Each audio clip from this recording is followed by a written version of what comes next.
I am Joe. I'm a compulsive overeater. Hi. I weigh and measure 3 meals a day from the gray sheet. I commit them to my sponsor. I don't eat no matter what, and abstinence is the most important thing in my life. And I'm super grateful to have 16 years back. That night I called my sponsor to tell her that I'd eaten at 7.5 years. The night before, I binged on a protein in a parking lot and I ate the whole block of the dairy thing. And then I went inside and I got another one. I ate the whole entire thing. And I woke up the next morning and my thinking was, I don't know what to do. I have no idea what to do. Nothing ever worked before I did the gray sheet. I tried so many different things and nothing ever worked for me. And I'd never, in 7.5 years, I'd never had a breakfast that wasn't 4 ounces of protein and 8 ounces of fruit. I hadn't done that. I didn't even know what to eat for breakfast that day. And I thank God all the time for that sponsor I had for well over a decade and a half. She just said, I love you. Tell me what you're eating for breakfast. You're going to be okay. And I went back to a meeting, and that's how it was. So that's why I have 16 years today. I'm really proud of those years. It's taken me a little while to kind of warm up to that new abstinent state. But I'm getting a little ahead of myself. But it wasn't little, it was a big deal for me. I gave up all my service positions. I gave up my sponsees. I gave up my time. I gave up my abstinence. I gave up my serenity. I had to go back to the beginning. It was really tough for me, in that moment. But I am very, very grateful that October 20th, 2008, I woke up, I weighed and measured my food, and I've never looked back. I'm so grateful for that. So I will tell you I'm going to give you an old-fashioned qualification. The way we used to do it was, what was it like? How'd you get here? And what's it like now? So I'm going to try to see if I can do that within the 5, 5, and 5. This is what it was like. I actually used to really like that picture when I was really fat. I actually thought that wasn't a bad picture, you know? Me and my friend Adam from college dancing at a wedding. And the things that came along with my body size during those years were the following. In the I'm going to give it to you in like a threefold way, like that threefold disease: physical, mental, and spiritual. This is what it was like for me when I was 300, well over 300 pounds. My body hurt all the time. And I was only in my 20s, my early 20s, but I had bone spurs in my feet. I was wearing compression undergarments, and I had a really difficult time walking any distance. I couldn't breathe very well. And my body would not do what I wanted it to do. Like, on the inside, I'm a little bit of a jock. That is just true. And I couldn't play the way that I would want to do. And I couldn't fit into clothes, and I didn't fit into airplane seats, and I didn't fit into the seats at Fenway Park. God bless them. They were made in the 19 whatevers. I remember going to a ball game and having like the sides of the chair just digging into the sides of my body. I could barely wedge myself into one of those seats, and it was so painful. And I remember getting on airplanes and having people just groan and stare and be like, please, God, don't let that woman sit next to me. Please don't let that woman sit next to me. I remember people ignoring me. So people didn't really make fun of me that much because I'm damn near 6 feet in heels. And I kind of have sort of like a big voice, low voice, that kind of thing. People didn't really make fun of me that much, but people ignored me. They didn't open the door. They didn't say good morning. They weren't kind to me. Because when you're really fat like that, you get kind of invisible. My stomach killed me all the time, not from the inside from what I was eating, but the compression of sitting down with that much weight in the front of my body. It was so painful. I felt like my organs were getting flattened on the inside of my body. Like that's what it felt like. And I just I just hated my life. I mean, I hated my life. I hated being that fat, and I really, really wanted to die. I was not suicidal. However, I would pray for planes to crash that I was sitting inside of. That happened. I remember specifically coming in from California, I was about 24 years old, and watching the water meet the land in Boston and just pray to God that that plane would just crash. Thank you. I'm going to quickly whip through the mental obsession of my experience of the disease. My experience of the disease is that I would make promises to myself that I could never keep, that I would promise myself the next day would be different and it never was. I would eat against my own will. I would be compelled to eat the food, that I had to eat the food. I could not stop eating the food. I would buy these presents for people, leave them in my apartment, and just eat them one by one by one by one until they were completely gone. Because I did not have the ability to control what I was doing with food at all. I had no ability. Like the compulsion to eat was so much greater than my personal willpower. And I was obsessed. I was obsessed with what I was eating. I was obsessed with when I was going to eat next. I was obsessed with how I was going to get it on the way home, which store I would stop at, where I was going to order it from, how much I was going to order it, what the guy was going to be thinking of me, the size of my ass, you name it. You just go down the list of all the things. It was like my body size, the what I was going to eat, how I was going to scratch the edge, the whole thing. That was my whole mental world. That was my mental world. Was like how do I eat it? Where do I get it? And I wasn't even trying to lose weight either. I was just so fat and getting fatter and fatter and fatter.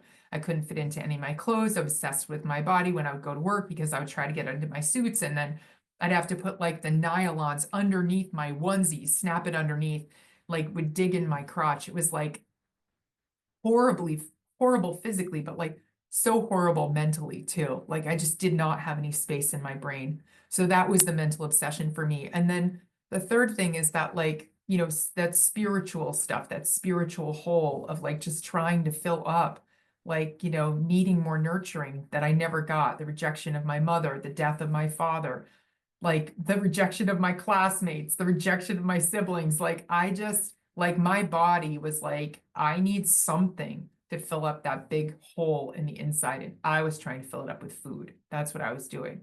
So that was the state of where I was at. That's how I was when I was 27 years old. My mother had been fighting cancer for 4 years.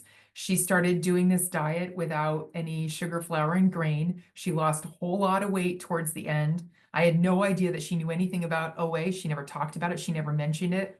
I was well over 300 pounds. I was 27 years old, and there's all this OA literature in my mother's basement after she died. Like all this stuff. I had absolutely no idea that she knew anything about OA. Nothing.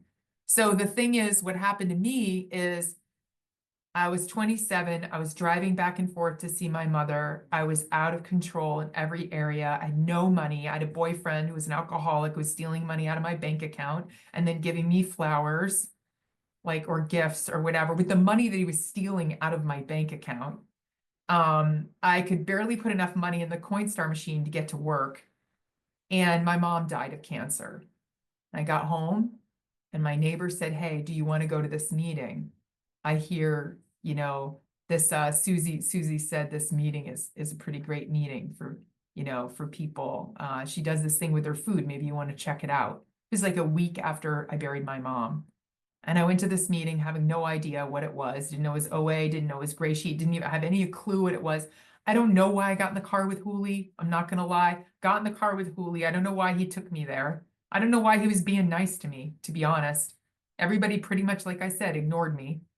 And he put me in his blue car. He drove me to Harvard Square, got out of the car, and all the three skinny little blonde girls were all standing in a row, and they're all like, "Oh, it's the last house on the block, isn't it? Oh, and they're just saying all this bullshit that I had no idea what they were talking about. I got in the room, and here's the bottom line. I heard a 300-pound, ex 300-pounder sit in front of the room in her cute little jeans, telling a story about how she was mean. She would steal food from her little brother and her little sisters. She was the queen meanie, and that it wasn't her fault.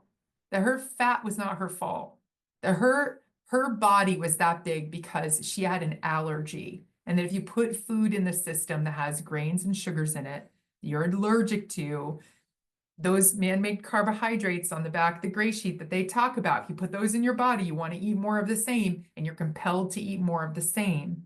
And she explained that our bodies are stills, that we're allergic to that material, and that if we keep eating that, we're going to want to keep eating that, and that it wasn't my fault. And I never heard that in my whole entire life. And I was like, whoa. I mean, whoa. I just kept going back. It took me a month to get abstinent, but I went back meeting after meeting after meeting, hearing all these people don't eat no matter what, all this stuff. I didn't understand any of it. And finally, the skinny blonde, one of the skinny blondes with the good arms, with the tank tops showing her upper arms, thank you, gave me a food plan, and I followed it, and I lost half my body weight in a year. The first 3 months, I lost 70 pounds, almost 70 pounds. And then the rest of it came off in about a year. And I will give you the experience, strength, and hope part. This is the hope part. That's my first bike ride since I was 12 years old when I first got abstinent. Here I am jumping out of an airplane. Let's see.